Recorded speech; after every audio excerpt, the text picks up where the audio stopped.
Hola a todos, muy buenas tardes. ¿Cómo les ha ido? Buenas tardes, profe. Bien, gracias. ¿Usted? Buenas tardes. Todo muy bien, muy bien, muy bien, muchas gracias. Buenas Buenas tardes. tardes, profe. ¿Cómo estás? Bien, bien. Qué bueno, me alegra mucho. Bueno, pues avisos parroquiales. Entrega de la actividad evaluativa. Entonces, para que, porfa, pues recuerden que tienen plazo hasta el domingo a la medianoche. Y de igual manera, pues, se habilita el examen tanto el sábado como el domingo para que lo puedan responder. Es un examen sencillo, son 10 preguntas, pero que salen del material que está publicado y de lo que vemos en nuestras sesiones sincrónicas. ¿Listo? Eso como para tenerlo claro. De igual manera, pues yo el sábado en la mañana les mando un correito diciéndoles, mire muchachos, ya está habilitado el examen y pueden entrar por tal lado. Y les marco la ruta, les digo, mire, entren por cuestionarios y van a encontrar el examen y procedan a contestarlo. Ese examen tiene unas parametrizaciones específicas, ¿sí?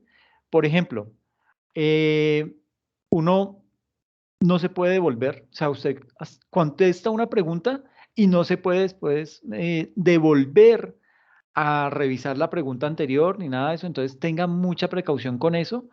Eh, Mire bien, lea completamente y con todos los 5 sentidos las preguntas.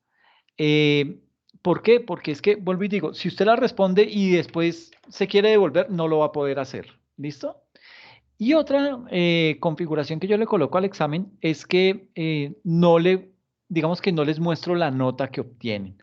¿Por qué? Porque pues, ya ahí deducen, bueno, pueden deducir si todo lo tienen bien, más o menos en cuál sospecha que falló y pues puede haber comunicación con otros estudiantes, aunque es muy difícil que les salgan las mismas preguntas a 2 o 3 estudiantes. ¿Listo?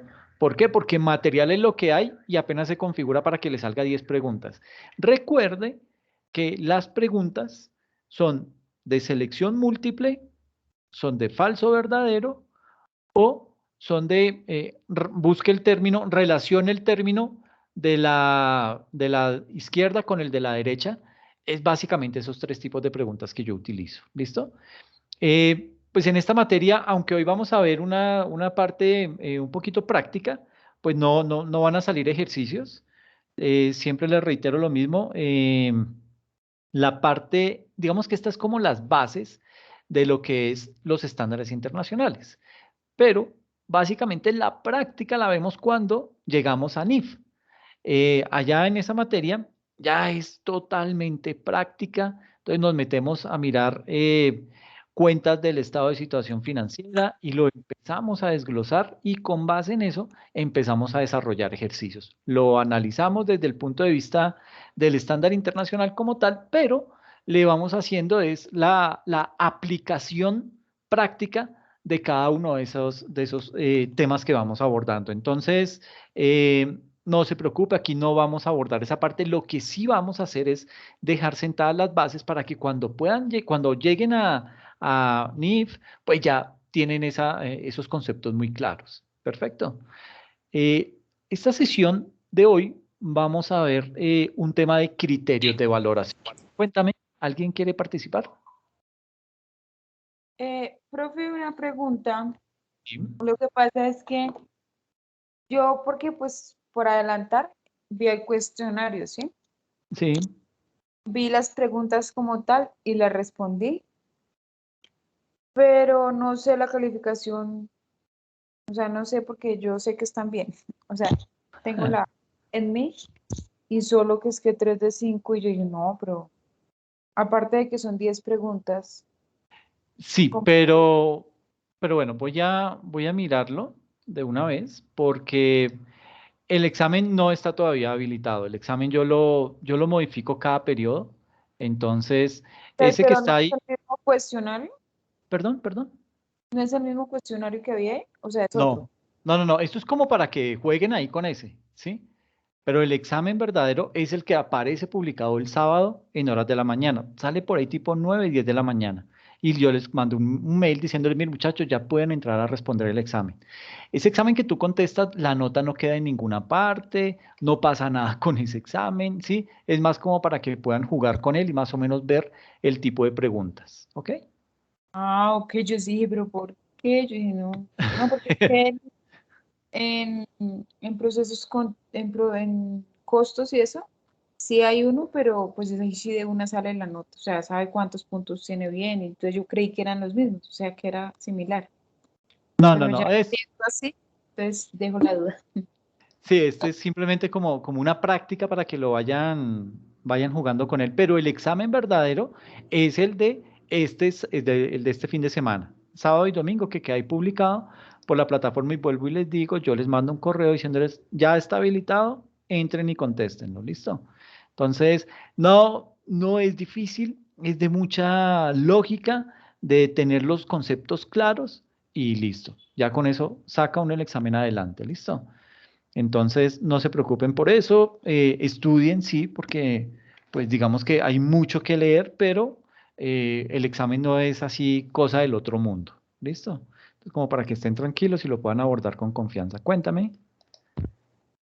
Profe, buenas noches. Yo Hola, tengo ¿cómo vas? bien, gracias. Mi duda es la siguiente. Las preguntas que van a salir en el examen son en base a todo el contenido que tenemos en la plataforma o adicional deberíamos investigar nosotros por nuestra cuenta. No, solamente lo que está publicado en la plataforma y lo que vemos acá en sesiones. ¿Listo? Listo, profe, Uy, muchas porque si no, los vuelvo locos. Sí, gracias. No, sería pero sí muchísimo. tenía esa duda para saber No, dónde enfocarnos más. perfecto.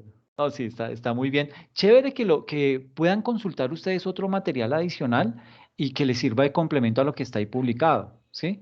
De pronto ahí hay un material muy formal, sí, porque pues digamos que como institución educativa nos toca, eh, digamos que cuidarnos muchísimo de la bibliografía, pero en Internet uno encuentra, sobre todo a nivel de YouTube, buenos videos en donde explican a manera práctica, entonces eso le ayuda a uno muchísimo. Traten de, en la medida de lo posible, suscribirse a estas páginas que son de desarrolladores de software contable, eh, Contapyme, de pronto Elisa, Sigo, todas estas empresas tienen muchas capacitaciones, muchos videos publicados en su plataforma de YouTube y ahí pues uno puede complementar o documentarse aún más frente al desarrollo de las materias. Entonces, se lo recomiendo muchísimo, es muy importante y esta es la época en donde ese tipo de empresas comienzan a sacar muchos seminarios o webinars de temas que están relacionados sea con nómina electrónica, que es ahorita el boom, con declaraciones de renta, etcétera, etcétera, para que pues estemos con ese tipo de cosas al día. ¿Listo? Eso es bien importante y creo que pues vale la pena tener ese tipo de información, digamos, como muy a la mano. Y lo chévere de esas casas de software es que hacen todo eso gratis, ¿ok? Entonces, porfa, ingresen, documentense frente a ese tipo de material, de temáticas que se van manejando y eso le sirve a usted no solamente para su proceso de formación, sino ya en la vida práctica, ¿ok? Ahí hay muchos ejemplos, colocan muchos ejercicios, casos prácticos, etcétera, etcétera, para que usted se foguee y pues vaya complementando lo que va viendo acá, ¿ok? Entonces, esa es una recomendación que le hago a todos mis estudiantes de todas las materias, porque hoy en día, ¿quién no utiliza las redes sociales? ¿Sí? Y pues YouTube es eso, es una red social por medio de la cual las empresas, digamos que es como una red social más bien seria, en donde muchas empresas para darse a conocer publican mucho material con un contenido muy bueno, un contenido de muy buena calidad. Y pues yo creo que esa parte les va a servir a ustedes muchísimo de apoyo para todo este proceso de formación. Y vuelvo y les digo, inclusive para la vida práctica. ¿Listo? Entonces, como para que no vayan a echar eso en saco roto. ¿Listo? Bueno, ¿qué más era por hoy? Eso.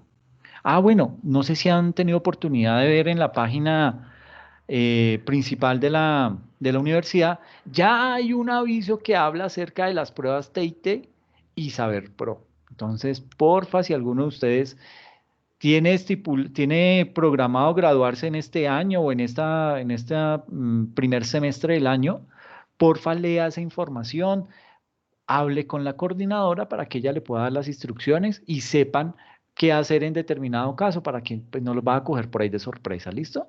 Tratemos de anticiparnos a ese tipo de situaciones para evitar inconvenientes. Eh, creo que no es... Ah, bueno, la próxima semana se va a realizar el Día del Contador y pues la universidad tiene programado no solamente realizar el Día del Contador, sino la Semana del Contador. Entonces va a haber una serie de charlas a lo largo de la semana, pues para que, digamos que entre todos, los docentes y ustedes como estudiantes, lo que vamos a hacer es, vamos a asistir a ese tipo de charlas y con el aval de cada uno de los docentes, porque por ejemplo hay sesiones de 8 a 9, ¿sí? Entonces, para que puedan asistir, no se les va a llamar la atención o cosas por el estilo por si no asisten a la clase del tutor, sino que ustedes ven que de pronto hay una temática bien interesante y que les puede servir, pues asistan a ese tipo de charlas que se van a dar a lo largo de esa semana. ¿Listo? Bueno, eso era lo de avisos parroquiales que tenía. No sé si alguien tiene alguna duda frente a eso.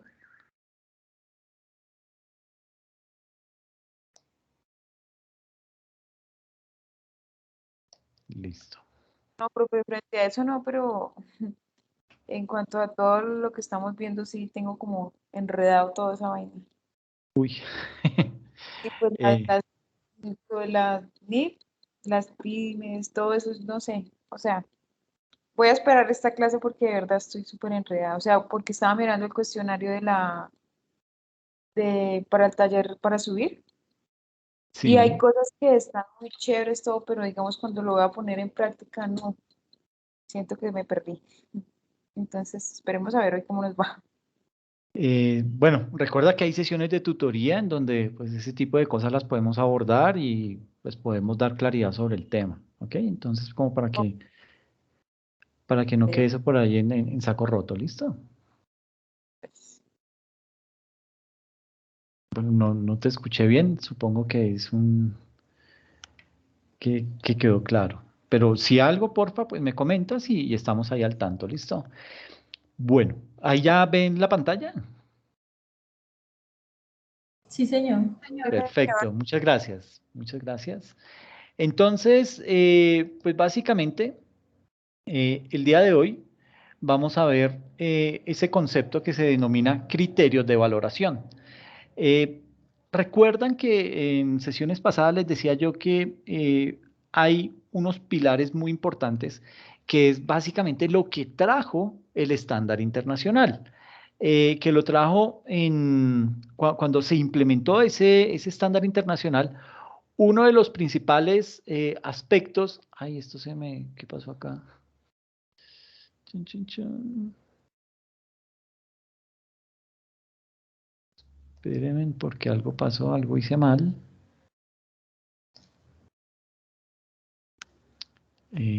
Voy a dejar de compartir, vuelvo y comparto.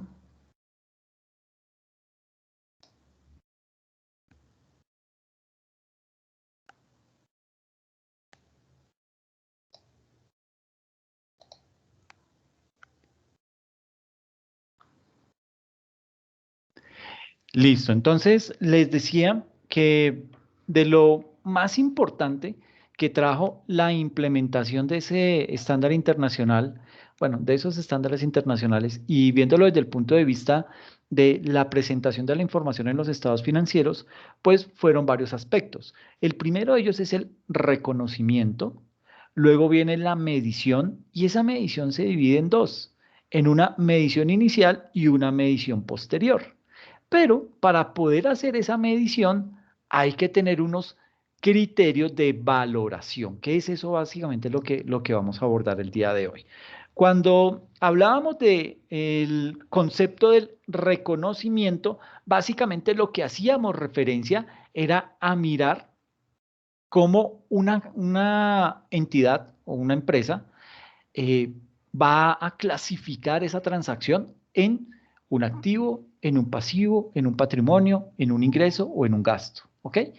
Y para eso, pues existe un marco conceptual que es el que básicamente pues le da como las definiciones y eso le sirve al contador en caso que tenga alguna duda o su criterio no esté así como muy pulido, pues él pueda acudir a ese marco conceptual y ahí encuentra la definición y con base en eso él va a poder tomar la decisión de en qué parte o en qué cuenta puede agregar esa transacción que se acaba de realizar en las organizaciones, ¿ok? Yo les colocaba un ejemplo, les decía, bueno, ¿qué creen que para una empresa, ay, ¿cómo era? Una empresa, una agencia inmobiliaria, para esa agencia inmobiliaria, ¿qué son los edificios o qué son esos apartamentos o esas casas que compra?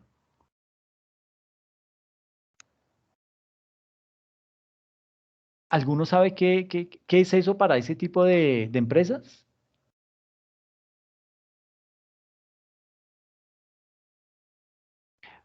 Les voy a dar una pista. Por ejemplo, si yo soy una empresa, digamos, soy una empresa comercializadora, cualquiera. Una empresa comercializadora, pero tengo mi propia bodega o mi propio sitio de almacenaje. Esa bodega o ese bien, ese activo que tengo, ese activo fijo, en este caso esa bodega o ese almacén, ¿cómo debería estar contabilizado en la contabilidad de la universidad, en la contabilidad de la empresa?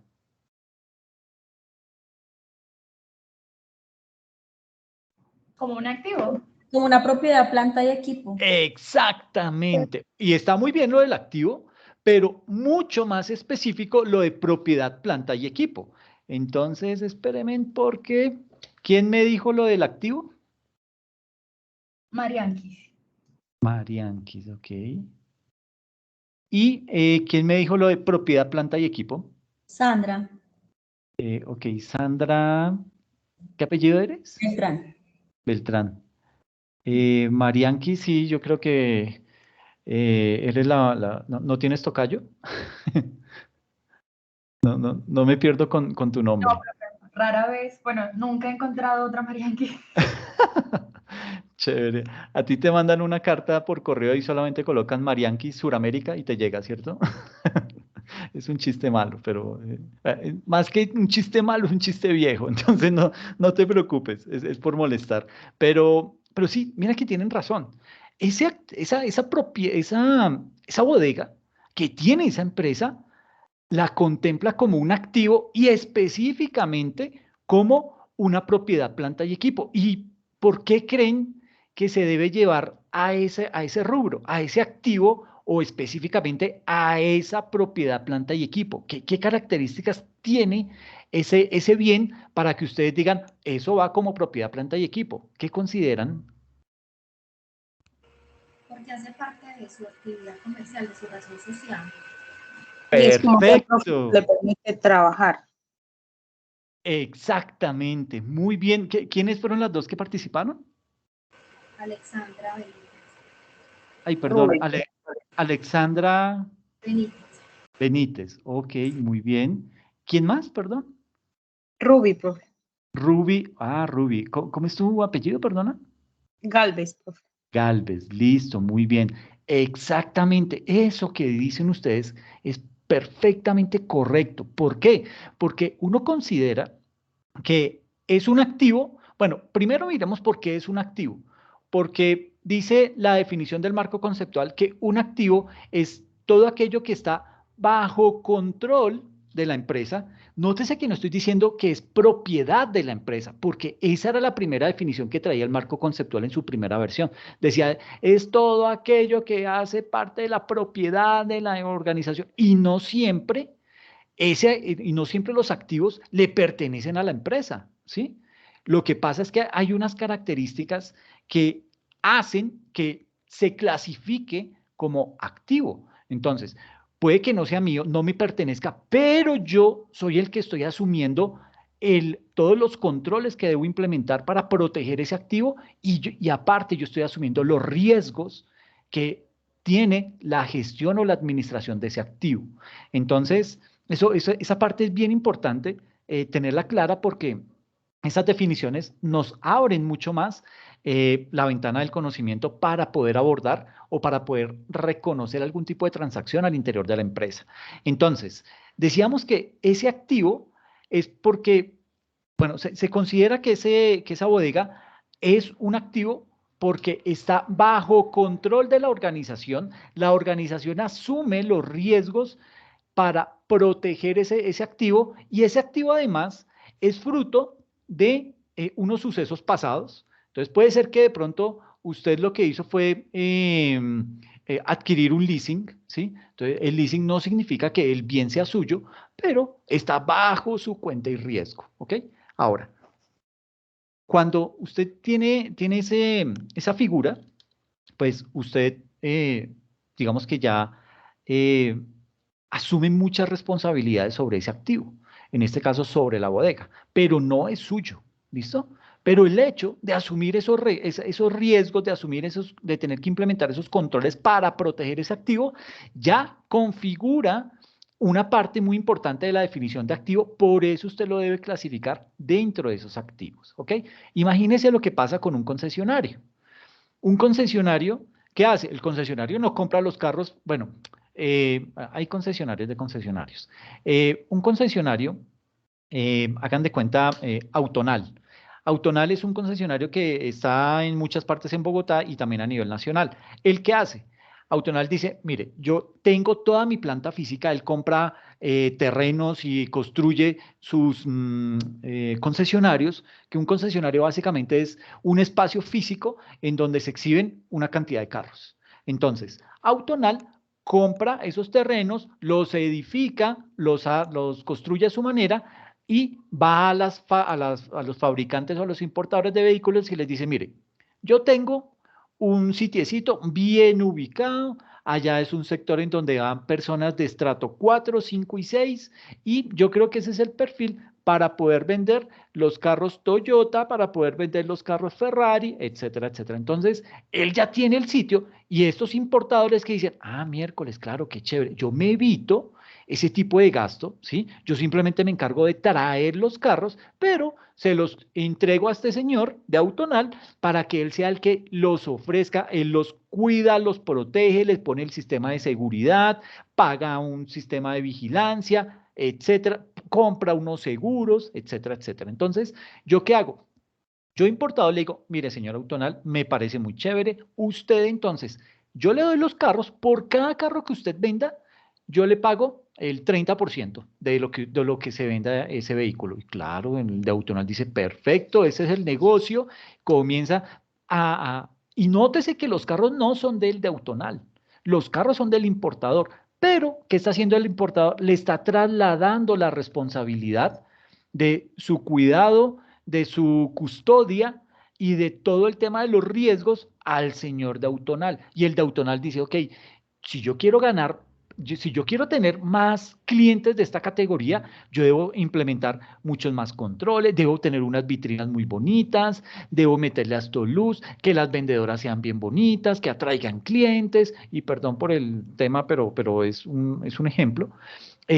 Puedo tener de pronto un servicio al cliente especial, una página web super wow para poder atraer muchas más personas, etcétera, etcétera. Todo eso corre bajo cuenta del señor de Autonal. El importador, ¿qué hizo? Trajo los carros y se los dio a este señor. Y usted véndamelos, ¿ok?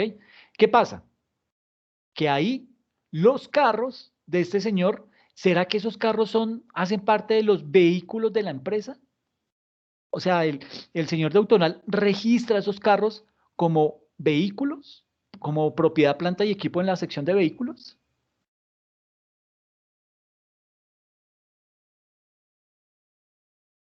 Yo creería que no, profe, porque no son propiedad de ellos. Perfecto. ¿Qué vendrían siendo? Profe, ellos son como Creería que intermediarios, un pasivo, profe. que trabajan con comisión. Exacto, ellos trabajan con comisión. ¿Quiénes participaron? Disculpa. Profe, aquí estoy, Javier. Javier, es que como tengo la presentación, no veo ahí no veo la página de Teams, perdón. Javier, ¿qué, perdona? Javier Rodríguez, profe. Javier Rodríguez, qué bien, perfecto. Y hubo una niña que también me habló. ¿Quién era, perdón?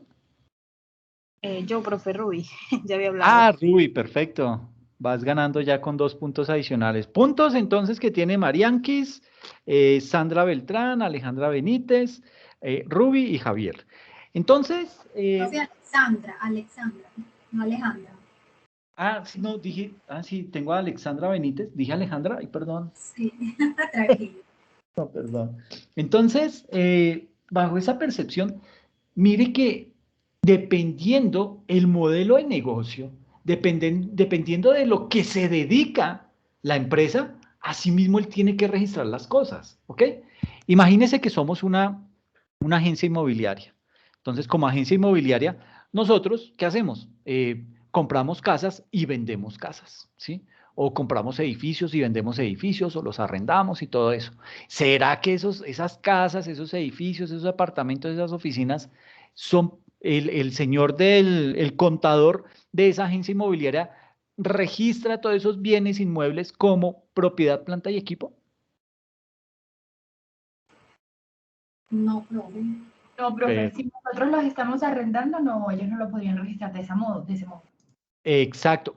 ¿Cómo los clasificaría? Si tú fueras la contadora de esa inmobiliaria, ¿cómo clasificarías esos bienes inmuebles? ¿Como una propiedad a terceros? No, pero... Yo lo registraría como una especie de, como un gasto, como un deber, como un alquiler, algo así. Ok. Eso básicamente para la inmobiliaria son inventarios. ¿Ok? Son inventarios que ella va a empezar a comercializar y con base en eso, en esas ventas, ella va a obtener una utilidad. ¿Ok? Entonces, nótese la diferencia. No van a parar a propiedad, planta y equipo. ¿Por qué? Porque es que hay un componente muy importante en la definición del activo y es que es algo que usted va a utilizar en el desarrollo de su objeto social, en el desarrollo de su negocio. En este caso, yo no lo voy a utilizar para el desarrollo de mi negocio, sino que es el tipo de transacción el tipo de bienes que yo tengo para obtener, para mover mi negocio y para obtener utilidad, ¿ok? Entonces, lo llevo como un inventario para que yo pueda de pronto hacer uso de esos bienes inmuebles y los pueda empezar a comercializar, empezar a arrendar, etcétera, etcétera. Entonces, mire que todo depende del modelo de negocio, todo depende de a qué se dedica cada empresa y con base en eso, las transacciones comerciales que va a estar realizando en el día a día van a estar sujetas ¿a qué? A un análisis por parte del contador para hacer el debido y el correcto reconocimiento de esas transacciones. ¿En dónde? En la contabilidad. Entonces, mire lo relevante que resulta ser esta parte, sobre todo de esos componentes que trajo el estándar internacional, que son el reconocimiento, la medición, que es la medición inicial y la medición final, y la forma en que se van a revelar ese tipo de información en los estados financieros. ¿Ok? Entonces, partiendo de ese punto, partiendo de que ya, digamos que con el tema del reconocimiento, pues no sé si quedó claro el tema del reconocimiento, es poder identificar yo en qué parte voy a registrar esa transacción, en qué parte de la contabilidad voy a registrar esa transacción. ¿Esa parte quedó clara? Sí, profe. Perfecto, muy bien. Entonces, perdona. Que sí, señor. Ok, muchas gracias. Entonces, ahora vamos a entrar a mirar un componente muy importante de la medición. Bueno, les decía, entonces ya más o menos sabemos qué es lo del reconocimiento. Es poder identificar esa transacción y con base en el modelo de negocio que yo tengo, identifico a qué cuenta la voy a registrar. Ahora, ¿cómo la voy a medir? O sea, ¿cómo yo sé que ese edificio que compré, yo siendo una agencia inmobiliaria, compré ese edificio porque era un gangazo y cómo sé que ¿Qué criterio voy a utilizar para hacer la medición de lo que realmente cuesta ese edificio? Entonces, ahí salen varias cosas. La primera es que existen dos tipos de medición. Una medición inicial y una medición posterior. ¿Qué es la medición inicial? Cuando usted hizo la transacción. Ah, que es que yo necesito comprar ese edificio y me lo están vendiendo en 2.000 millones de pesos. Entonces, digamos que ahí empiezan a surgir dudas. Uno dirá, bueno, 2.000 millones de pesos, ¿será que ese sí es el precio? ¿O será que este man me está dando en la cabeza? ¿Será que quiere tumbarme? ¿Qué sé yo? De todo ese tipo de cosas que le ocurren a uno cuando le dan un precio, porque pues si usted no conoce el mercado y le dan un precio, usted no sabe qué componentes tiene ese precio que le están dando. Entonces usted desconoce esa parte. Y es ahí en donde básicamente el estándar internacional le dice, mire, tranquilo, haga la medición inicial. ¿Cómo va a ser la medición inicial? Entonces, él nos da unos criterios, ya los vamos a ver. Entonces nos dice, mire, usted puede hacer una medición, que ese es imagínese que nosotros vamos a traer un plotter y no lo hay acá en Colombia, entonces nos tocó importarlo, pucha, ¿ah? Tocó traerlo de Alemania. Entonces, cuando usted hace la transacción, usted dice, ok, señores de Alemania, entonces yo necesito un plotter de tales y tales dimensiones y que imprima full color, láser, wifi, no sé qué, si se mata, todas las características que usted necesita y solo lo consiguió en Alemania. Entonces le dijeron, eso vale $50.000. Usted dijo, miércoles, listo, de una, lo necesito. Entonces me lo manda, sí, listo, deme la dirección. Entonces el señor dice, listo, toma la dirección y entonces llega el vendedor y dice, miércoles, pero esto es en Colombia. Entonces me llama y me dice, señor Alexander, es que pues el valor que yo le di de los $50.000 es lo que vale el plotter. O sea, yo asumía que usted venía y lo recogía, pero como usted me está diciendo que se lo envíe, entonces para enviarlo yo estoy qué sé yo estoy en Berlín, entonces tengo que llevarlo a un puerto en Alemania. Entonces, eso incurre en unos gastos de transporte y pues imagínense, ¿cómo voy a llevar el plotter así nomás? Yo tengo que asegurarlo porque uno no sabe qué pueda pasar en el camino. Entonces, se me sube a $10.000 más. Ya no me vale 50, bueno, de pronto es muy exagerado, digamos que $5.000. Entonces, se me sube a 55.000 pesos ya la transacción, ¿sí? ¿Por qué? Por los gastos de transporte, por los gastos de aseguramiento y que lo lleva hasta el puerto. Pero bueno, y el puerto, y entonces el señor me dice, bueno, ¿y a qué barco se lo subo? ¿Usted ya averiguó eso? Le dije, no, yo no sé nada de eso, yo pensé que usted me lo hacía llegar, como yo compro mucho por Amazon, me dice, no sea bruto, eso no se puede, eso no se maneja de esa manera, esto toca por barco, y esto se demora unos días, y eso tiene un protocolo, y miércoles, y entonces, ¿ahí qué hago? Entonces me dice, no, mire, lo que vamos a hacer es, le voy a cotizar, voy a buscar qué barco viaja para Colombia. Entonces ahí le puedo decir qué día le llega. Ok, listo. Pero, don Alexander, es que eso no solamente es pagar el barco, ¿sí? Porque es que el plotter tiene que ir dentro de un container. Entonces, ese container lo tenemos que arrendar y eso tiene un valor. Entonces, ay, miércoles. Entonces me dice, mire, las dimensiones del plotter son estas y estas. Entonces, para el tema del container, yo, bueno, listo. ¿Cuánto me vale eso? No, el transporte marítimo más el container y como toca asegurarlo, porque imagino donde eso se hunda o le pase algo, le caiga agua. Entonces, ahí ya se me subió $10.000 más. Entonces ya vamos en $65.000 que va el plotter. Y el plotter me costó solo 50. Entonces, listo. Va jugando, va a esos sobrecostos. Llega el barco a Colombia, a la ciudad de Cartagena, y me dice, listo, don Alexander, ya estamos aquí. ¿A dónde se lo dejo? Entonces, le digo, no, déjelo ahí que yo ya mando un camión. Me dice, no, don Alexander, es que este tema del comercio internacional tiene unos protocolos. Y esos protocolos indican que yo lo que hago es entrego, esta mercancía la tienen que descargar, la tienen que llevar a una bodega para que le hagan todo el proceso de nacionalización y luego a ella la liberan y usted va a tener que pagar un transporte para que se la lleven de Cartagena a Bogotá. Y yo digo, "Oh, por Dios, ¿en qué lío me metí?" Entonces, listo, contrato eso, me cuesta el descargue, me cuesta el bodegaje, porque es que el hecho que me la descargue no significa que ya me la van a nacionalizar, eso se demora unos días, póngale una semana. Entonces, me descargaron eso y esa semana que se demora en nacionalizar, eso es un arriendo que yo pago. Entonces, eso me lo van facturando. Entonces me dicen, bueno, don Alexander, ya el señor de Alemania se desentendió de la transacción porque ya recibió la platica, él recibió sus 55.000 dólares y se desentendió del tema. Ahora yo estoy con el lío acá. Entonces, digo, bueno, ¿cuánto me vale la nacionalización? No, la nacionalización le vale 3 millones de pesos y aparte de eso los impuestos y el bodegaje y todo esto le sale por 5 millones. Miércoles. Entonces, ¿usted ya qué hizo? Usted cogió esos 65.000 dólares que pagó inicialmente, ya los convirtió a la tasa del día en que hizo la transacción y ya sabe que más o menos esos 65.000 dólares a una tasa de 4.000 pesos, pues ya le vale como unos 250 millones de pesos. Digamos que vamos en 250 millones de pesos gastados.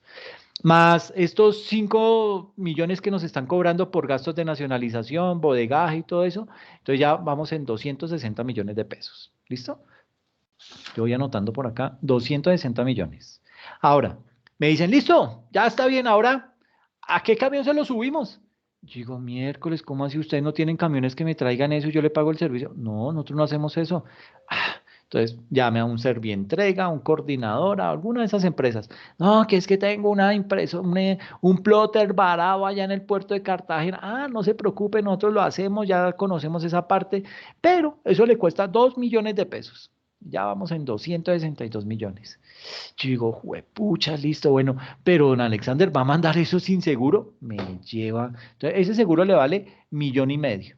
Digo, bueno, listo, 1,500,000 más.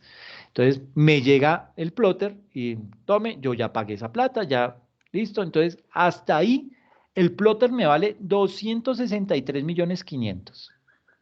Y todavía no está funcionando.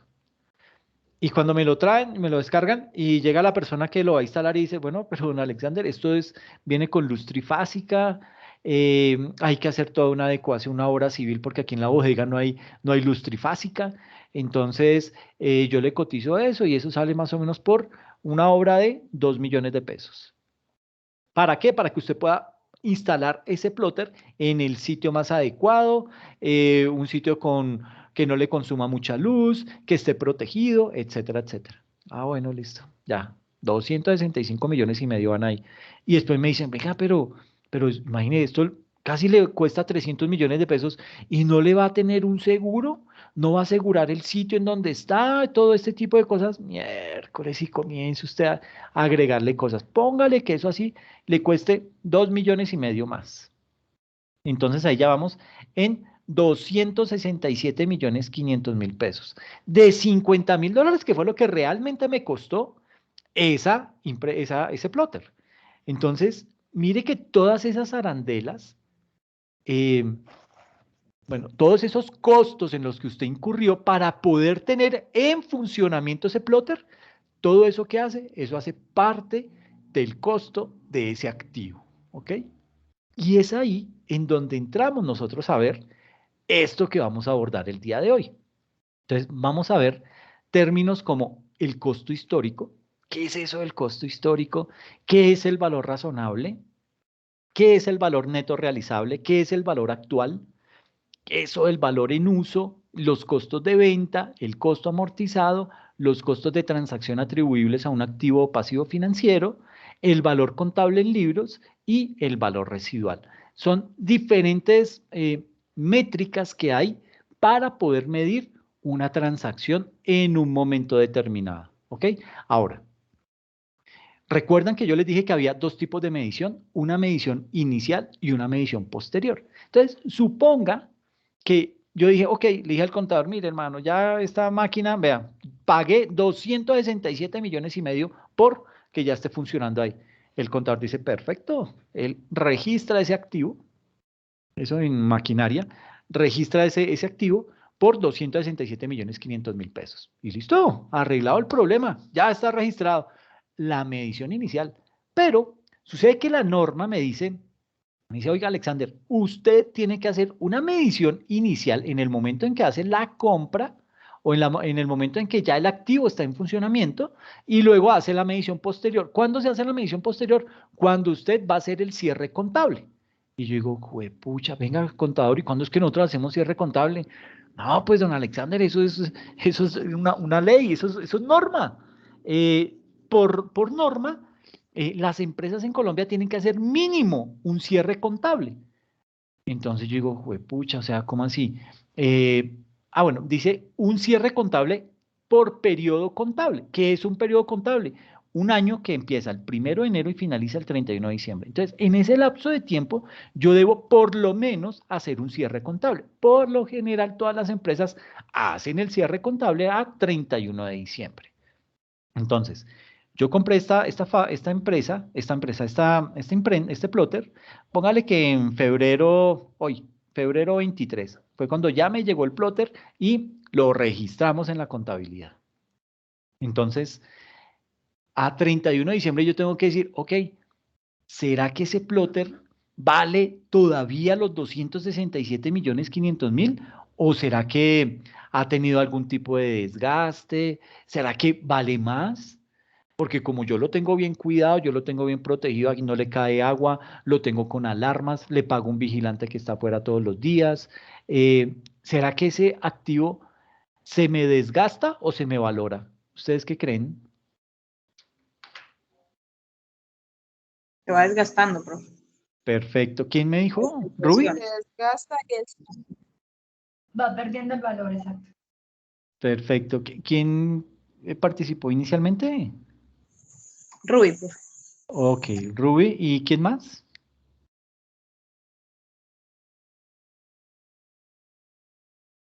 Hubo dos niñas que participaron.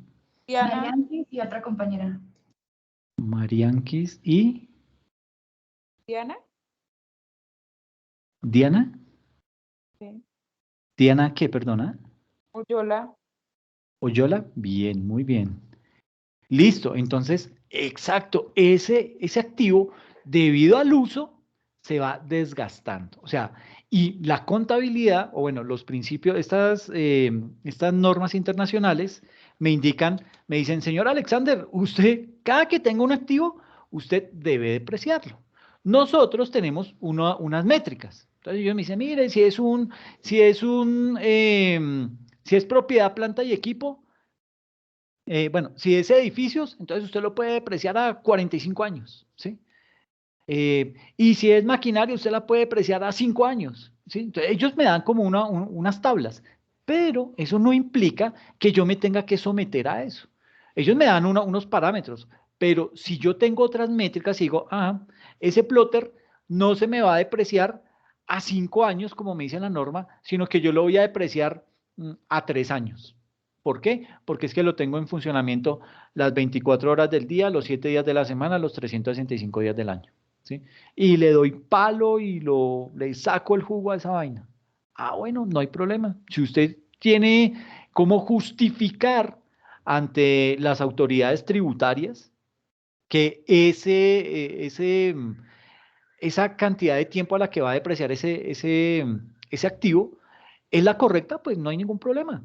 Yo lo sustento, yo hice unos estudios y determiné que ese bien se deprecia a 3 años. Bueno, perfecto. Entonces, usted lo comienza a depreciar a 3 años. Entonces, cuando ya llega a diciembre, pues ese bien casi que se le ha depreciado lo del equivalente a un año. Entonces, ya vale menos ese activo. Entonces, usted hizo una medición inicial en donde ese activo lo reconoció y lo midió inicialmente a 267.500.000 pesos. Pero gracias a la depreciación, a ese desgaste que ha tenido ese activo, hoy a 31 de diciembre de 2022, ese plotter ya no vale 267 millones, sino que fácilmente vale 220 millones. Estoy hablando aquí cifras hacia a lo gaucho, pero básicamente es eso.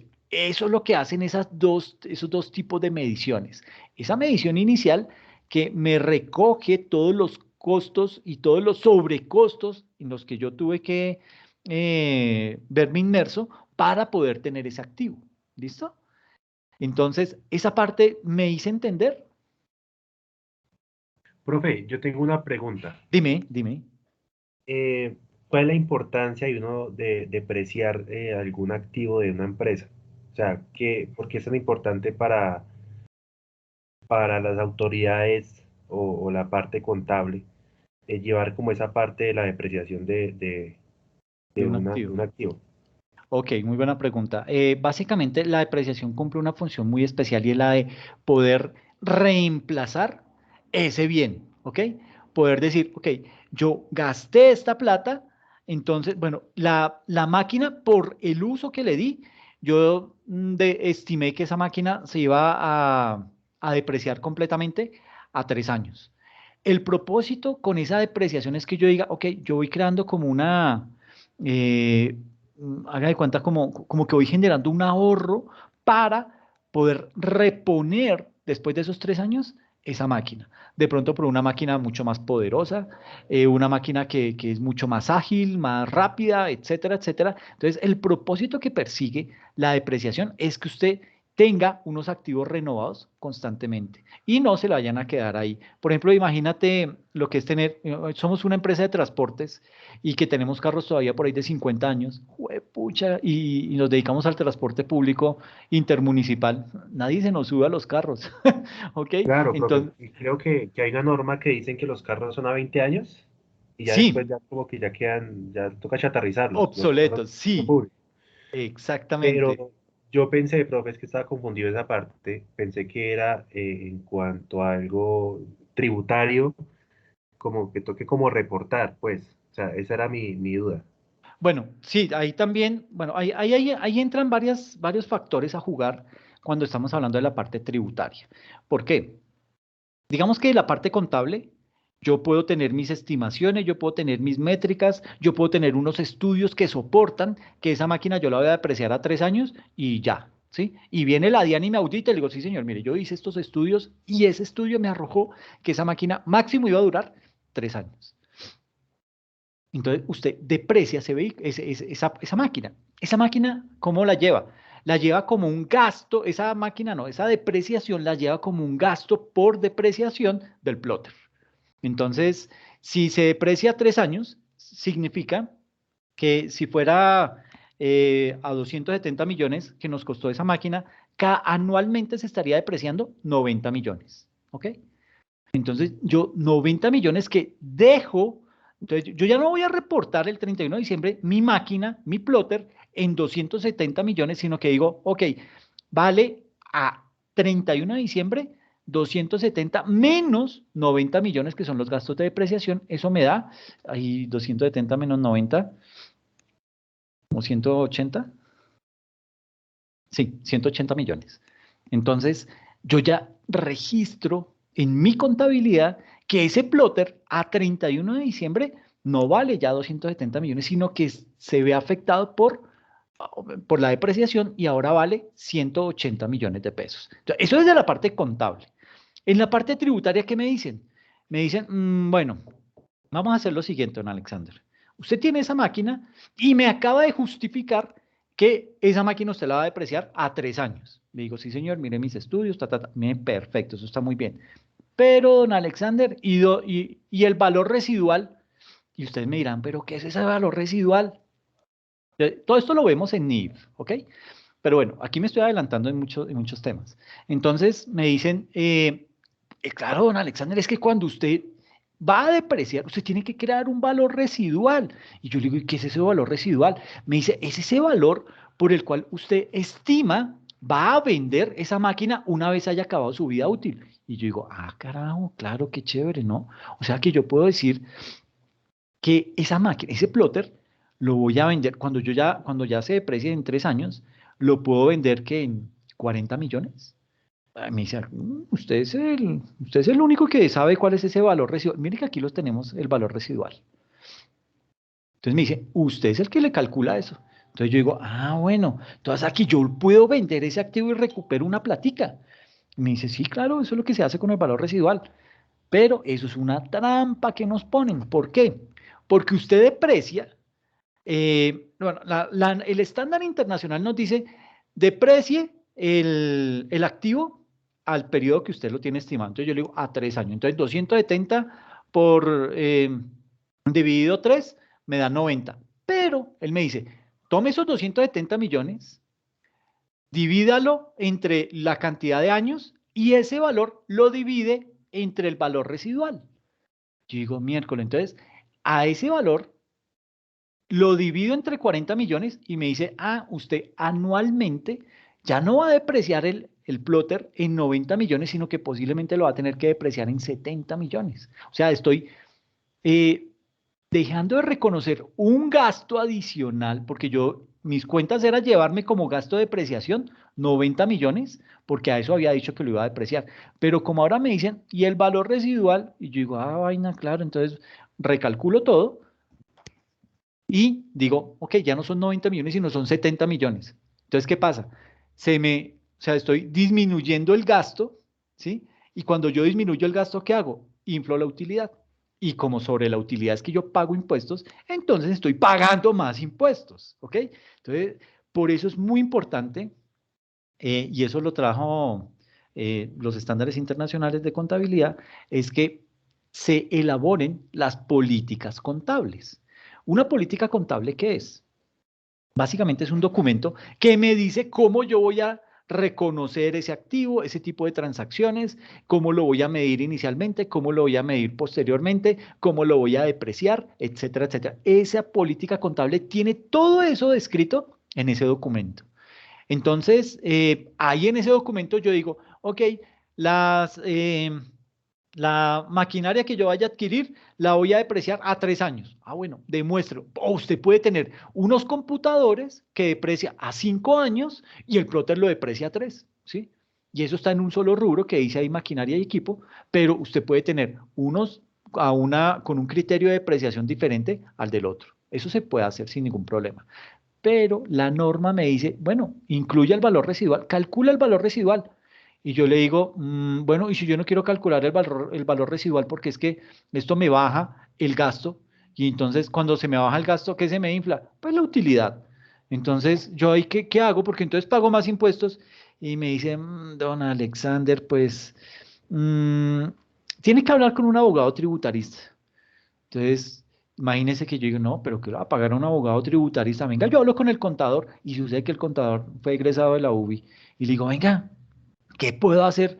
Porque es que, según lo que me han explicado, ese valor residual me aumenta la utilidad. Y le va a decir ese contador de la UBI, le dice, claro, don Alexander, le va a inflar la utilidad. Entonces, sobre eso usted va a pagar más impuestos.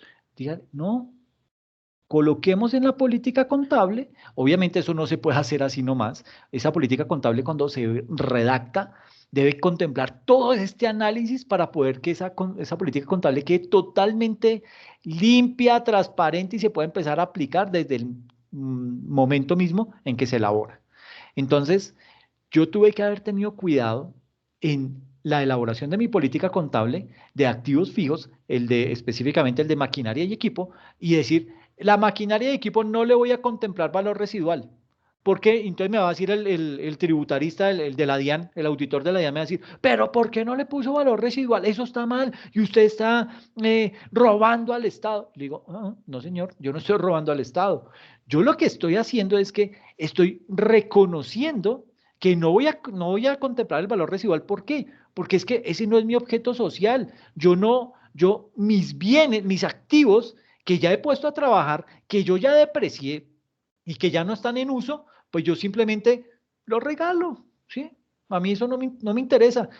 Mi objeto social no es ponerme a vender máquinas ya usadas. Mi objeto social es imprimir, hacer vallas publicitarias y todo ese tipo. A eso es a lo que yo me dedico. Yo no me dedico a vender, ¿sí? Yo no me dedico a vender maquinaria, yo no me dedico a vender carros ni nada de eso.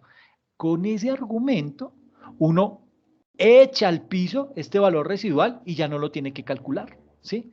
¿Por qué? Porque simplemente ese no es mi modelo de negocio. ¿Qué pasa y cuál ha sido el gran error que se ha cometido? y perdónenme que me esté varado aquí en la tabla de contenido todavía, pero creo que esto es importante hacer este recorrido para que las cosas, podamos abordar más cosas más adelante. Entonces, imagínense que anteriormente, y yo creo que esto ya a partir de la implementación del estándar internacional, pues ha cambiado, gracias a Dios, pero es que imagínense que anteriormente nos enseñaban que, bueno, ustedes como van a ser los contadores, y a ustedes les van a decir que cómo se constituye una empresa. Entonces uno, uy, sí, claro, a nosotros nos piden eso, sí, sí, sí, ¿cómo se hace? No, mire, entonces usted lo que hace es que crea la escritura pública y dentro del objeto social al que se va a dedicar la empresa, usted coloque un objeto social grandísimo. Usted diga que no solamente se va a dedicar a imprimir vallas publicitarias, pendones y todo eso, sino que además va a vender bienes inmuebles, va a vender vehículos, va a arrendar, hacían un menjurje de actividad económica que iba a desarrollar esa empresa, era grandísimo. ¿Y todo por qué? Porque es que el temor era, ay, bueno, y si de aquí a mañana usted decide cambiar su objeto social, ¿qué le toca? Volver a constituir una empresa o cambiar esos estatutos y eso le vale una plata. Entonces, que eso más o menos, en esa época, surgió el caso de Bavaria, cuando Bavaria en sus escrituras públicas, ¿qué hizo? Bavaria dijo, mire, nosotros vamos a producir cerveza, la vamos a comercializar y fuera de eso vamos a producir, vamos a vender terrenos, vamos a vender edificios, vamos a hacer esto y lo otro. Y pintaron toda una maraña y cometieron un gran error y dijo, y la vigencia de la empresa va a ser de 100 años. Cuando la crearon, dijeron, sí, eso no pasa más de 100 años. Igual, y si pasa ya nos vamos a estar vivos, entonces ya el problema va a ser de otros. Pues, ¿qué pasó? Que cuando celebraron los 100 años de Bavaria, les tocó a los días siguientes ir a la caja, a la Cámara de Comercio, y es que se hizo mal la escritura pública y quedó que era 100 años, pero nosotros vamos a seguir desarrollando el objeto social por mucho más tiempo. Y tome otra vez a hacer todo ese ajuste, y eso la Cámara de Comercio lo cobra. Entonces, pague eso. ¿Cuál es el problema y cuál es el punto al que quiero llegar? Que cuando uno crea en esas escrituras públicas una actividad comercial o una actividad empresarial a desarrollar tan amplia, pues básicamente de ahí se pegan los auditores tributarios para decir, pero es que mire que usted aquí en la escritura de constitución, usted dijo que entre todo lo que va a hacer, va a vender terrenos y va a vender edificios. Entonces, como usted va a vender terrenos y va a vender edificios, me hace el favor, en la depreciación de los edificios, me contempla ese valor residual. Porque usted está diciendo que va a vender edificios. Entonces, cuando se deprecie ese edificio, usted me tiene que calcular ese valor residual y entonces, ¿eso qué hace? Que yo tenga que depreciar por un menor valor y me va a subir la utilidad y voy a tener que pagar más impuestos. Entonces, mire las cositas que se pueden, los errores que se pueden llegar a cometer por desconocimiento. ¿Listo? Pero básicamente el estándar internacional da unas pautas, ¿sí? Pero no significa que yo pueda tener un criterio que se salga del estándar internacional, pero que igualmente sea válido y sustentado. Y eso me lo tiene que aceptar la administración tributaria. Entonces, no sé si te di contexto. ¿Eras Javier? Sí, profe. Perfecto, sí. Muchísimas gracias, profe. Ok, listo, perfecto. Entonces, ¿sí quedó claro el tema de la medición inicial y medición posterior? Sí, profe. Perfecto, muy bien, listo, muchas gracias. Entonces, ahora estamos entendiendo más. qué Ahora bueno, sí estoy entendiendo más, ahí sí. Ay, perdón, pero sí, es que esta parte de reconocimiento, medición inicial, medición posterior, nos metemos de lleno en NIF y ahí lo vemos con ejercicios. Pero sí, valía la pena dar ese contexto. ¿Por qué? Porque ustedes me dirán, ok, yo hago la medición inicial, pero ¿qué criterio debo utilizar? ¿De qué herramienta puedo echar mano para poder hacer una correcta medición inicial? Porque cuando se habla de medición inicial es el momento en el que yo adquiero un activo y lo voy a empezar a utilizar en mi organización. Entonces, Esa medición, ¿cómo la hago? ¿Qué criterio utilizo? Y es ahí donde entran todos estos criterios que vamos a ver. Entonces, el primer criterio que, bueno, ¿qué es un criterio de valoración? Se entiende que es un criterio de valoración ese conjunto de reglas a través de las cuales se asigna un valor monetario a cada uno de los elementos integrantes de las cuentas anuales, de los activos, de los pasivos, de los instrumentos de patrimonio, de los ingresos y de los gastos. Sucede que las normas internacionales de contabilidad, que se reconocen así en su abreviatura, las NIC, establecen los criterios de valoración que a continuación se analizan. Es decir, estos no me los inventé yo, estos no se los inventó el contador más pilo de Colombia, esto viene del estándar internacional, ¿ok? Entonces, dentro de esos criterios de valoración se contemplan los siguientes. El primero de ellos, el costo histórico. Entonces, por costo histórico se entiende, bueno, usted lo van a encontrar como costo histórico o costo de un activo y básicamente es el precio de adquisición o su costo de producción. ¿Qué quiere decir esto? ¿Se acuerdan el ejemplo de la compra del plotter que hicimos en Alemania y todos esos sobrecostos en que tuvimos que incurrir para poder tener el plotter ya conectado y funcionando en nuestra empresa? Todas esas arandelas hacen parte del costo y eso es lo que se conoce como ese costo histórico, ¿ok? Entonces, costo histórico me incluye el precio del activo más todos los costos y gastos en que yo incurrí para tener ese activo en funcionamiento, ¿ok? Entonces, cuando tengo el costo histórico o costo de un activo, ahí debo tener en cuenta ese precio de adquisición. ¿Se acuerda que dijimos que el plotter nos costaba $50,000? Eso es lo que se llama precio de adquisición. Y además, el hecho de traerlo, porque como lo importamos, yo incurrí en una serie de gastos adicionales. Y esos gastos, me dice la norma, no se preocupe, don Alexander, eso usted lo puede llevar como un mayor valor del activo. Entonces yo en mi contabilidad digo, ok, yo no voy a registrar ese plotter en 240 millones, sino que lo voy a registrar en 270 millones por todas las arandelas que tuve que incurrir para tener ese bien en funcionamiento en mi organización. ¿Ok? Y también se puede hablar de costo histórico cuando se habla de costos de producción. ¿Listo? Pero esto lo vemos cuando estemos en inventarios. Y también, desde el punto de vista de pasivos, pues se maneja un costo histórico o un costo de un pasivo. Básicamente, ese costo histórico, digamos que cuando se habla de ese precio de adquisición, que es el primer ítem que veíamos acá, este precio de adquisición, básicamente ese precio de adquisición hace referencia a aquel importe en efectivo y otras partidas equivalentes.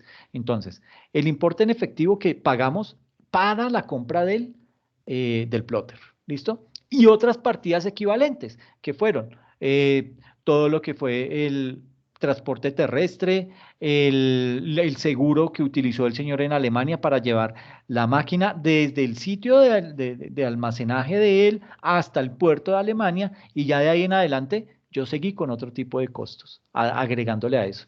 Entonces nos dice que es el importe en efectivo y otras partidas equivalentes pagadas o pendientes de pago. Y nótese que aquí yo puedo tener el registro de esa transacción. Todavía no significa que si yo la debo, no la puedo registrar, ¿no? Recuerde que nuestra contabilidad se basa en la hipótesis de devengo. ¿Qué es la hipótesis de devengo? Es la misma causación. ¿Y qué es la causación? Es registrar una transacción contable en el momento en que se realiza. Independientemente si usted ya la pagó, se la deben, está fiada, etc. Independiente de que, inclusive, si no se lo han entregado, usted igual ya tiene que registrar esa transacción en su contabilidad. Entonces, ¿cómo registro yo mi máquina que la compré en Alemania? Pues yo la registraré como una maquinaria en tránsito, ¿sí? ¿Por qué? Porque todavía no la tengo. ¿Y cómo la registro? Entonces la registro en 240 millones de pesos, que fue lo que me costó. Perdón, en 200 millones, porque era a 4.000 pesos la tasa, la TRM del día. Entonces, y me costó $50,000, entonces 50,000 por 4 me da 200 millones de pesos, que fue lo que me costó la máquina. Pero adicionalmente a eso, yo tuve que pagarle seguros. Pero entonces yo no llevo ese seguro ahí como una cuenta que diga gastos por transporte de máquina que no ha llegado, 2 millones de pesos. No, yo eso, ¿cómo lo registro? Como maquinaria en tránsito por 2 millones de pesos. ¿Contra qué? Contra banco, 2 millones de pesos al crédito. Entonces, ¿qué estoy haciendo? Le estoy subiendo el valor a la maquinaria. ¿Sí? Nótese que arrancamos en 200 millones y ya le metí 2 millones de pesos que incurrí en pago para que el señor que me vendió la máquina en Alemania me la lleve al puerto de Alemania y de ahí salga para Colombia. Entonces ya la maquinaria, esos gastos, como son un mayor valor del activo, yo los voy registrando. ¿Listo? Y en la medida en que los voy, en la medida en que los voy concretando. ¿Ok? Entonces puede ser que yo todavía no tengo la máquina, pero ya la tengo registrada en mi contabilidad. Yo ya me desprendí de esos 200 millones, pero no significa que hasta que yo reciba la máquina voy a registrar los 200 millones. No, señor. Usted ya pagó esa plata, usted tiene que registrar esa transacción directamente en su contabilidad. Entonces, por eso hace referencia acá a la definición, que puede ser que usted haya pagado o todavía esté debiendo algo, ¿ok? Pero eso no lo exime del registro de esa transacción en su contabilidad, ¿ok? Entonces, pagadas o pendientes de pago, más el valor razonable de las demás contraprestaciones comprometidas derivadas de la adquisición. Todo lo que fueron los gastos de transporte, los seguros, los aranceles, el arriendo del container, el transporte interno, la adecuación física del sitio en donde íbamos a conectar la máquina, etcétera. Y todo eso va sumando. Entonces, por eso dice, más el valor razonable de las demás contraprestaciones comprometidas derivadas de la adquisición. Y dice, debiendo estar todas ellas directamente relacionadas, ¿ok? Entonces, imagínense que si yo dije, ok, voy a traer un plotter, ay, pero ya que este señor me va a mandar eso, pues voy a aprovechar el container y el envío para que me traiga, qué sé yo, un computador adicional. Entonces yo compré un computador, ay, venga, hágame un favor, ahí ya debe haber un computador, ¿puede empacarlo todo en el mismo container y me lo manda? Y él me dirá, bueno, sí, no hay problema, lo empaca y lo manda ahí en el container. Yo estoy pagando un arriendo por ese container y estoy pagando un seguro por el transporte de ese container, pero en el container viene el plotter y viene un computador. Yo tengo que prorratear, o sea, dividir razonablemente el valor del alquiler del container y debo prorratear el valor que pagué por el seguro. ¿Por qué? Porque a cada uno de esos dos activos yo le debo cargar proporcionalmente lo que le corresponde por el alquiler del container y por el seguro. Entonces, a eso hace referencia este tipo de definición, debiendo estar todas ellas directamente relacionadas con esta y ser necesarias para la puesta del activo en condiciones operativas. Mire que el bien lo recibimos, ¿sí? Lo recibimos en un momento determinado. Cuando llegó acá a nuestra sede en Bogotá, dijimos, bueno, ¿y cómo conectamos esto? Y fue cuando el señor que le dije, oiga, llámese al electricista este de aquí al frente a ver que me conecte esta vaina. Y llega el señor y me dice, no, don Alexander, no sea bruto, ¿cómo fue a hacer eso? O sea, compró una máquina en Alemania, ellos allá tienen otro nivel de voltaje, ellos tienen otro tipo de tomas. Entonces, aquí me toca hacer todo un trabajo de conversión de ese enchufe a otro tipo de toma para que se adapte a la energía aquí en Colombia, no le consuma a usted tanta energía y la pueda utilizar. Y yo digo, miércoles, pero yo ¿por qué no pensé en eso? ¿Por qué no miré? Y ese es el tipo de cosas que nos puede pasar a diario.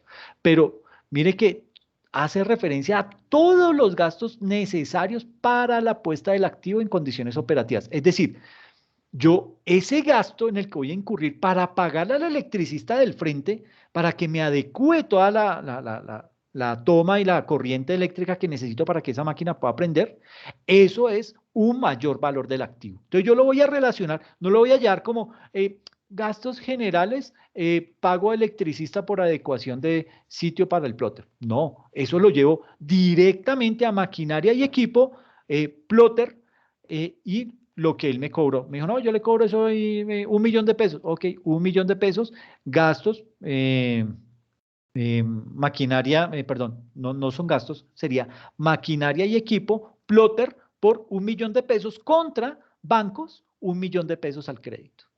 ¿Y eso qué hace? Entonces, cuando yo voy a hacer el cierre contable, sumo todos los conceptos que hicieron parte de ese, que están cargados a ese plotter, y me va a decir, su máquina le costó 270 millones de pesos. Yo digo, mi chica, claro, listo, ya sé cuánto me costó la máquina. Y ahí está incluido todo. Me dice, sí, claro, todo lo que se pagó, ahí está.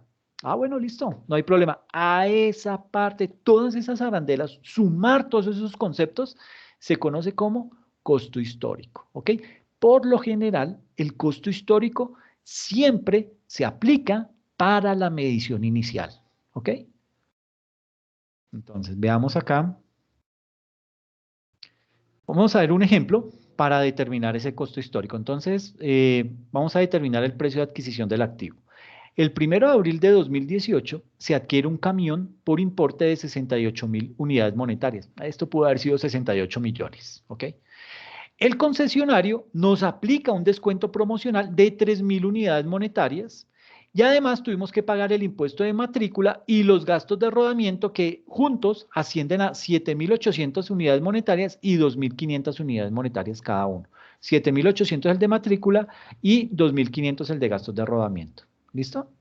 Entonces, ¿qué debo contemplar ahí como costo histórico? O realmente, ¿cuál es el valor por el que yo debo llevar ese vehículo a mi contabilidad? Entonces, básicamente, aquí lo que hacemos es, tomamos el precio según factura, 68.000 unidades monetarias, que eso fácilmente son 68 millones, le descontamos lo que el descuento promocional que tenía el cliente, el almacén, por 3.000 unidades monetarias, y a eso le tengo que agregar el impuesto de matrícula y los gastos de rodamiento. Yo le puse gastos de rotulación.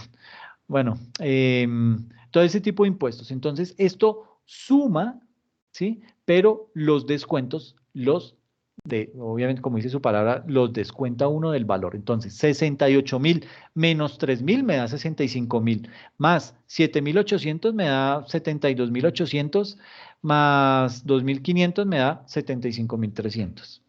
Ese es el precio de adquisición de ese camión y ese es el monto por el cual lo voy a registrar en mi contabilidad. Entonces, nótese que tuve que contemplar, para llegar a este valor, tuve que contemplar el descuento que me hicieron, ¿sí? Y los demás gastos en los que yo tuve que incurrir para poder tener ese activo en funcionamiento para que me genere beneficios para la organización. Entonces, ¿sí fue claro el ejemplo o todavía hay alguna dudita con esto, con el costo histórico? Claro. Para mí está claro, profe. Perfecto, listo, muy bien, chévere. Entonces, miremos otro componente del costo histórico. Bueno, les decía que cuando estábamos hablando del costo histórico teníamos el precio de adquisición, que fue lo que acabamos de ver con el ejemplo del camión, y ahora vamos a ver el costo de producción. ¿A qué hace referencia ese costo de producción y qué debo contemplar para poder calcular ese costo de producción?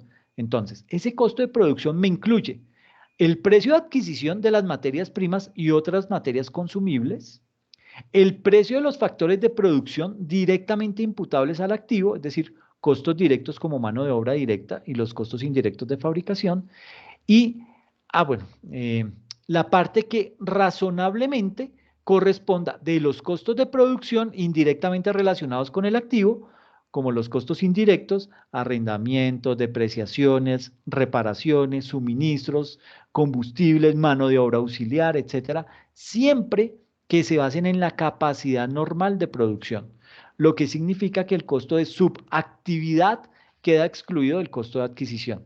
¿Qué quiere decir todo eso ahí como tan enredado? Pues básicamente que usted en el costo de producción tiene el precio de adquisición de las materias primas y otros consumibles. Entonces, suponga que nosotros vendemos muebles, ¿ok? Y vamos a construir y a vender un comedor de 6 puestos. Entonces, la materia prima, ¿qué va a ser? Pues la madera, ¿cierto? Porque vendemos son muebles en madera. Pudimos haber vendido muebles en plástico, pero es muebles en madera. Entonces, nuestra materia prima es la madera. Y otras materias consumibles, ¿qué necesitaremos más para para poder sacar ese comedor adelante?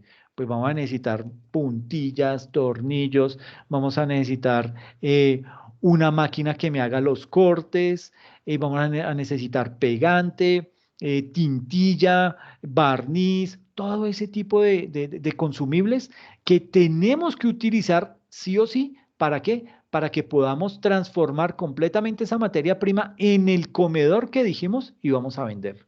¿Ok? Entonces, a eso hace referencia estas materias consumibles.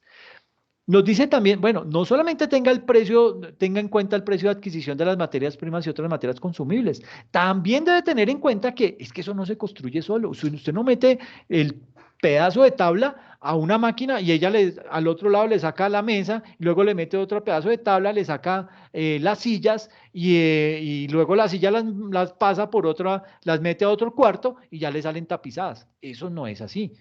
Entonces, ¿qué hace? Necesitamos que alguien transforme esa materia prima aparte. ¿Perdona? ¿Mano de obra?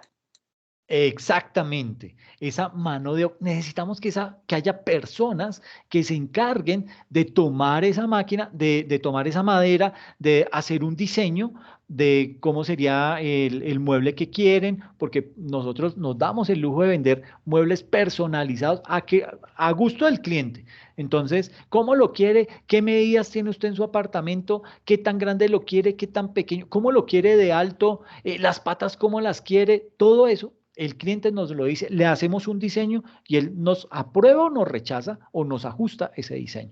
Entonces, ya con ese diseño aprobado, decimos, ok, listo. Entonces, señores de producción, necesito un comedor con estas características. Ah, bueno, lo recibe allá el jefe de producción y el jefe de producción dice, ah, bueno, necesitamos 4 tablas de cedro de 5 metros por 5 metros por 3 metros y necesitamos que se hagan tantos cortes de tal medida. Y el hombre comienza a decir, y aparte necesitamos tantas puntillas, tantos tornillos, necesitamos tantas brocas. Él ya lo tiene todo perfectamente claro. Ese gerente de construcción, de producción, ya simplemente ¿qué hace? Él ya sabe cuántas tablas necesita, cuáles deben ser los cortes, va simplemente al área de almacén, pide las tablas, pide las puntillas, pide el barniz, pide la tinta, se lo lleva a los señores que van a incurrir en la mano de obra para transformar esas tablas en comedor y comienza el trabajo. Entonces, primero pulen la madera, luego, que es que el cliente no quería que la madera fuera pintada, sino que fuera cubierta con una lámina especial que le dé un tono y bueno, listo, se le tiene. Entonces todas esas láminas se las pegan, utilizamos unas máquinas, todo eso influye. A esas personas les pagamos, ¿ok? Y a esas personas tenemos que calcular exactamente cuántas horas de trabajo le dedica a la producción de ese tipo de comedor, para así mismo poder tener el costo, y el costo que es la sumatoria de todas esas erogaciones en las que yo tuve que incurrir para poder producir ese bien, ese activo que vamos a vender. Costo por procesos. Exactamente, eso ya es más sofisticado, pero sí, es a eso a lo que se hace referencia. Mirar en cada etapa del proceso en qué costo se incurre, porque no en todos los procesos se incurre en el mismo uso de material, en el mismo uso de mano de obra, entonces los costos varían. Entonces, el señor que hace el corte, bueno, a él ya sé cuánto se demora cortando, entonces ya sé cuánto es lo que de la mano de obra de él debo incluir en el costo de ese comedor. Luego eso pasa a producción. Entonces producción ya dice, ok, entonces yo me dedico, yo voy a unir las piezas con pegante. Y otro dice, ok, entonces usted las pega y yo le meto tornillo después. Y luego el otro dice, no, listo, entonces cuando esté eso ya listo, pásenlo para acá y yo lo pinto, le echo una mano de laca. Y cuando se seque, lo pasamos a la otra área porque debe estar herméticamente sellado y que no vaya a haber polvo y no sé qué, y si se más, y le echamos la última mano y eso queda brillante y bien bonito. Claro, listo. Todo eso me suma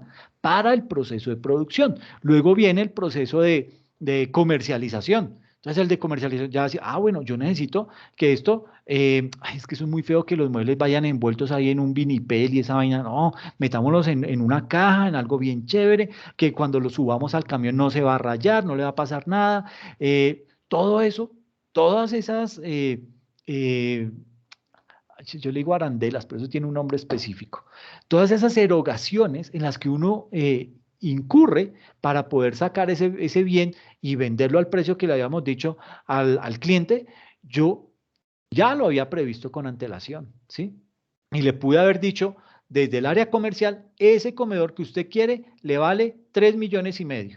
Y yo debo estar en capacidad en mi empresa para decir, 3 millones, vale 3,5 millones ese comedor, entonces producir ese comedor a mí como empresa me vale 2 millones. Entonces me estoy ganando, estoy obteniendo una utilidad de 1,5 millones, ¿ok? Entonces ya con eso usted dice, bueno, entonces podemos de pronto decir que los comedores de 6 puestos que tienen esas características, todos los comedores los vamos a vender a 3,5 millones. Y de pronto cuando las cosas están un poquito mal, que no se está vendiendo, que hubo una pandemia, entonces usted ya dice, miércoles, entonces no puedo disminuir en esos costos fijos, ¿sí? Porque voy a necesitar la misma mano de obra, voy a necesitar la misma materia prima, los mismos consumibles. Entonces, ¿a qué le echo mano? A la utilidad. Entonces, dejo yo de ganarme ese 1,5 millones que me estaba ganando por cada comedor y posiblemente me va a ganar 1 millón, me va a ganar 800 o inclusive solo 500. Pero eso es lo que se hace básicamente en el día a día de una empresa. Entonces, estos costos de producción incluyen todos estos componentes, ¿ok? Y veamos un ejemplo. Entonces, vamos a determinar el costo de producción del activo, de un activo. Nos dice, una empresa dedicada a la fabricación de muebles ha procedido a la renovación del mobiliario a la sala de reuniones, utilizando para ello unas materias primas, es decir, una madera, por un monto de 9,000 unidades monetarias, unas materias auxiliares, lo que son, digamos, estos son materias primas auxiliares, bisagras, cerraduras, puntillas, tornillos, etcétera, etcétera, y eso ya está estimado en un valor de 2,000 unidades monetarias. Aparte de eso, tenemos que pagarle a las personas que transforman esa materia prima, entonces vamos a incurrir en unos sueldos y unas cargas sociales de esa mano de obra empleada que suma 5,000 unidades monetarias. Vamos a calcular unos costos indirectos imputables, las depreciaciones de las máquinas que estamos utilizando, ¿sí? De las cortadoras, todo eso, pues sufre un desgaste y ese desgaste yo se lo cargo a ese bien final que voy a producir. Muchas empresas al comienzo cometen el error de no contemplar dentro de sus costos la depreciación. ¿Y qué pasa? Se están dando en la cabeza ellas mismas. ¿Por qué? Porque uno tiene que trasladarle al cliente el costo de lo que me vale tener prendida esa máquina, de lo que funciona esa máquina, de los cortes que hace, etcétera, etcétera. Y aparte, el nivel de ocupación de las instalaciones fabriles ha sido del 70%. Es decir, yo tengo una bodega que mide 100 metros y de esos 100 metros estoy ocupando el 70 metros solamente para albergar los muebles que estoy construyendo para esta sala de reuniones. Entonces digo, bueno, si yo pago un arriendo, por ejemplo, de 2 millones de pesos, le calculo a esos 2 millones de pesos el valor diario, digamos que me sale, bueno, pongámosle 3 millones de pesos, entonces diario me sale 100,000 pesos. A esos 100,000 pesos digo, ok, voy a tener estos muebles en mi bodega por 10 días. Entonces, 100,000 pesos y de esos 100,000 pesos diarios de arriendo, le cargo a estos muebles el 70% de eso, o sea, 70,000 pesos por 10 días. Y eso se lo sumo a este monto, se lo sumo a este otro monto y se lo sumo a este otro monto y a este otro monto y me da un valor al final, ¿ok? Entonces, mire lo importante que se torna todo el manejo de ese costo histórico. Entonces, al final de cuentas me dice, ok, precio de adquisición de las materias primas 9,000, más las materias auxiliares 2,000, más la mano de obra directa 5,000, costos indirectos imputables, o sea, todo lo que fueron las depreciaciones, me dice que 2,100, pero aquí tiene un asterisco que dice, las depreciaciones han de realizarse sistemáticamente y suponen una utilización del activo fijo del 100%. Si el nivel de ocupación ha sido del 70%, solo puede imputarse al costo del activo el 70% de las mismas y el 30% restante será un costo de subactividad para la empresa. O sea, es culpa de la empresa no poner a tope todo el 100% de la maquinaria que está utilizando o del espacio físico que tiene y con base en eso, pues digamos que eso le permite a las empresas ser muy afinado en los costos en los costos en los que va a incurrir para la producción de algún bien. Entonces, nótese que aquí esto nos sumó 18.100 unidades monetarias. Eso sí, eso es el costo de producción, ¿ok? Todas esas erogaciones en las que yo incurro para sacar un bien totalmente transformado y poderlo comercializar, ¿ok? ¿Sí me hice entender con esta parte? Sí, señor. Sí, señor, sí, profe. Está fácil, ¿sí o no? Pues, profe, la verdad yo no sabía que esos costos indirectos imputables tocaba calcularlos, pero pues bien, bueno saberlo, eso se trata. Sí, sí, sí, eso, claro, el día que no los contemples, miércoles, estás costeando mal y pues el único que va a perder eres tú, ¿sí? ¿Por qué? Porque el cliente, la competencia, ella sí sabe correctamente cómo calcular sus costos y de pronto, como no estás contemplando esta parte de los costos indirectos imputables, ¿qué significa? Que producir esos muebles no te cuestan 18.100, sino 16.100. Entonces los vas a vender muchísimo más barato. Y cuando vendes barato, ¿qué hace? Te van a llegar muchos más pedidos. Hasta que te das cuenta que la máquina, ay, se dañó la máquina, ya no funciona más. ¿Cómo la repongo? Miércoles, ¿sí? Ya ese valor, como no fue cargado dentro de estos costos, no hay cómo, no hay a qué echarle mano para reponer esa máquina. Entonces le toca ya al empresario de su bolsillo sacar la plata para poder adquirir de nuevo otra maquinaria. Entonces, esto es muy importante y por lo general son esos costos indirectos que son más difíciles de medir, son más difíciles de calcular, pero que el día que yo los dejo de calcular, me voy a dar cuenta cuando en los costos eso va a salir a relucir. Imagínense que fuéramos una empresa, una compañía automotriz. Esas compañías automotrices tienen una gran cantidad de terreno para guardar su materia prima y además para guardar todo lo que son los carros que ya ha producido. Porque eso no es que los produce y ya le tiene cliente y los va a vender y sale. No, eso tiene que tener una bodega grandísima para poder guardar ahí sus vehículos. Yo debo estar en capacidad de saber de esa bodega cuál es el valor que le voy a cargar a los carros. Modelo, bueno, a los carros, qué sé yo, Renault Logan, cuánto espacio de arriendo o de bodega, porque puede ser que la bodega me pertenezca, pero yo debo cargarle esos costos del espacio que están ocupando en esa bodega. Yo debo decir, ok, el metro cuadrado que se utiliza en la bodega está evaluado en, qué sé yo, en 10.000 pesos, ok, y los carros marca Logan que estamos produciendo son 100 y cada carro ocupa un espacio de 2 metros cuadrados. Entonces, 2 metros cuadrados por 100 por 10.000 pesos. Eso me da el monto que yo le debo cargar a esa línea de vehículos y ya sabiendo que todos esos 100 vehículos le estoy cargando un costo indirecto por cuestión de bodegaje, ya sé que a cada carro cuánto le debo aplicar. Entonces, miren lo importante que eso resulta. Y además, con los servicios, cuánto de agua, cuánto de luz, cuánto de internet, todo ese tipo de cosas, esos son costos para la empresa, pero usted no los puede asumir como empresario. Usted tiene que sumar todos esos costos para podérselos trasladar al cliente. De lo contrario, el único que va a perder va a ser usted.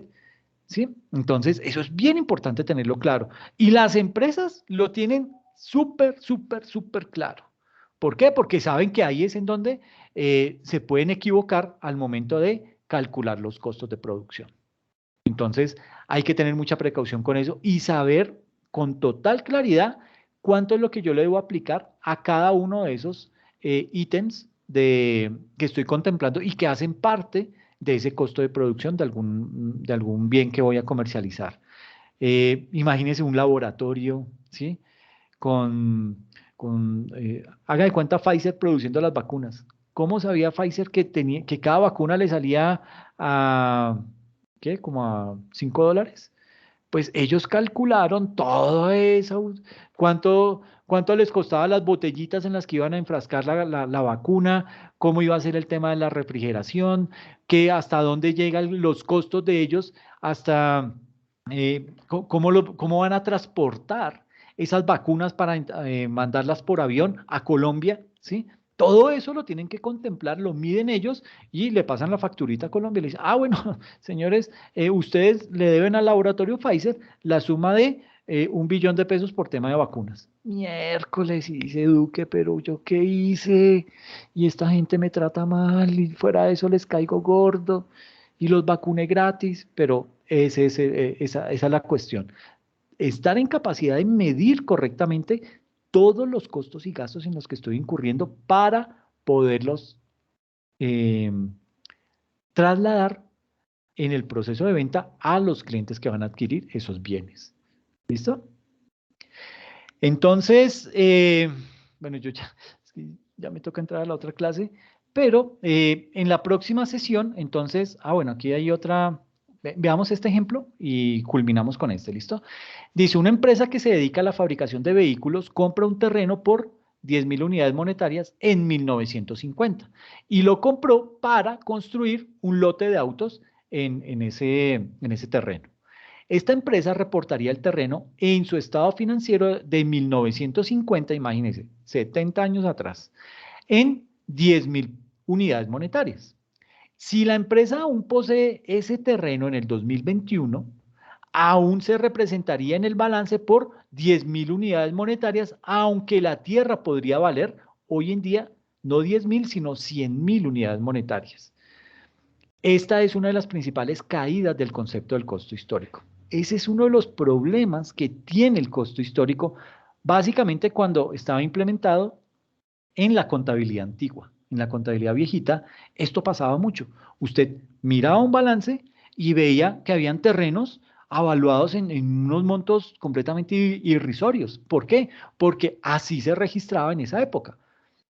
Todo se hacía con la medición inicial y no se hacía una medición posterior. Entonces, eso desactualizaba los valores de los bienes, ¿sí? Siempre íbamos a ver un bien todos los años en 10.000 unidades monetarias. Y como el terreno no se deprecia, entonces 10.000, 10.000, 10.000, 10.000, 10.000. Eso está mal. Por eso el estándar internacional dijo, yo no voy a cometer ese error. Yo creo, usted mídame inicialmente cuánto le cuesta la transacción de ese terreno. Y miren que esto es un problema que se presenta hoy en día en la contabilidad. Dígame, ¿quién de ustedes ha comprado un apartamento? Y si en esas escrituras que le dieron, dice, por todo el tema habitacional, bueno, digamos que un apartamento de 300 millones. Entonces le dice ahí, bueno, entonces el apartamento como tal, el apartamento físico, le vale realmente 250 millones. Y los otros 50 millones son el terreno en donde está construido el apartamento. Entonces usted dice, pero eso es un edificio. Pero en ninguna escritura pública en Colombia le discriminan el valor del terreno del valor del inmueble que está comprando. ¿Ok? Entonces todo se lo engloban en un solo precio. Y muchas empresas cometían ese error, registrar como medición inicial el monto de los 300 millones de ese apartamento y esos 300 millones los depreciaban. Cuando llegaba la auditoría de la DIAN le decía, pero ¿qué está haciendo? ¿Cómo me va a depreciar el terreno? ¿Usted no sabe que los terrenos no se deprecian? Y pero es que ahí en la escritura no dice cuánto vale el terreno, dice que el apartamento y pues yo deprecio los 300. No sea bruto, ¿cómo va a hacer eso? Usted lo que tiene que hacer es, con base en un estudio, proporcionar de esos 300 millones, cuánto de esos 300 equivale al terreno. Y con base en eso, ahí sí puede hacer la depreciación sobre el otro valor. Entonces, si el terreno vale 50, usted va a depreciar sobre 250, no sobre 300. Y le dice, ah, claro, ya entendí. Le dice, no, chiqui, no entendiste. Tú lo que tienes que hacer es, ya una vez tienes el concepto claro, entra y reliquidas otra vez la declaración de renta, ajustas las depreciaciones, pagas lo que te hace falta y me incluyes ahí la sanción por inexactitud. Miércoles, imagínese lo que le pasa a ese pobre hombre. Pero bueno, esos son casos de la vida real. En otro ejemplo, supongamos que se compraron 100 unidades de un artículo hace un mes por 10 pesos por unidad. El precio de hoy es 11 pesos por unidad. El inventario aparecerá en el balance general a 1.000 pesos y no a 1.100. Esto se ve completamente cuando veamos inventarios en NIF, ¿ok? Los valores de los costos históricos no cambian de un año a otro, por lo que no se viola el concepto de consistencia. Hay algunos problemas con el método de cálculo del costo histórico. Por ejemplo, no toma en cuenta el valor temporal del dinero o la inflación. Y el concepto de costo histórico asume que la inflación no es relevante y solo valora los activos según el precio de compra. Y eso es una debilidad, ¿ok? Hoy en día con todos los problemas que tenemos con la inflación, pues esto resulta golpear fuertemente a muchas organizaciones, ¿ok? Entonces dejemos ahí lo de costo histórico y en la próxima sesión vemos lo de valor razonable, valor neto realizable, etcétera, etcétera. ¿Les parece? Bueno, profe. Listo, profe, muchísimas gracias. No, Listo, no, profe. ustedes. Cuídense Gracias, mucho. Listo, estamos hablando entonces. Que les vaya bien. Hasta Gracias, lo mismo para Gracias, ustedes. feliz noche. Chao. Gracias, profe. Feliz noche para todos. Cuídense mucho.